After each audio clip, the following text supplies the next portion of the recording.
Hello, magandang buhay mga ka-vloggers. Sa John Abukal YouTube channel po ito. Kung bago pa po kayo sa aking channel, touch all the bell para updated kayo kay YouTube sa ating mga bagong videos. Ito po yung tinatawag nating Notice of Approval. At pakipalo nyo rin po yung Kaharbit Channel 2.0 sa Facebook Reels. At ito po ay nakalagay dito yung mga accredited bank nila. At ito po ay kailangan nyo nang magpasa po ng 1 by 1 picture ng aplikante.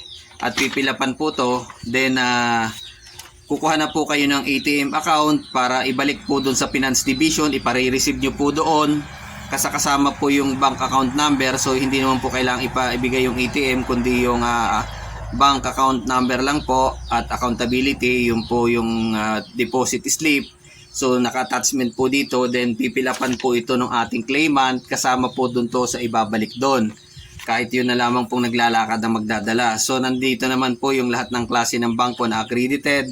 Nakasulat po doon at yun po kung saan po nyo ipapadala yung inyong makukuhang benepisyo, yung accrued pension ng inyong namayapang veterano. So nakasulat po dito yung contact number, signature niya, account number, pangalan ng bangko, then perma po ng manager sa signature at saka yung approval. Naka-thumb mark din po, kailangan din po kanyang thumb mark.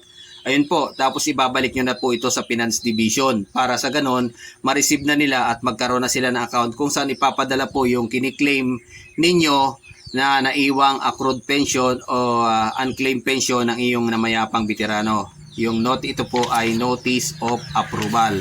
Hanggang sa muli sa John Abukal YouTube channel, touch all the bell para updated po kayo kay YouTube sa ating mga bagong videos. Iniiksian lang po natin. Sana po isubaybayan nyo lang po itong vlogs ko nang sa ganun para po mas mabilis kong may upload at subaybayan nyo lang po para matutunan nyo po lahat ng aking mga. Pwede naman po kayo mag-comment sa John Abukal YouTube channel po sa aking videos. Mag-comment po. Pwede nyo rin po akong i-chat sa aking messenger, John Abukal, sa aking Facebook kung meron po kayong mga dagdag katanungan.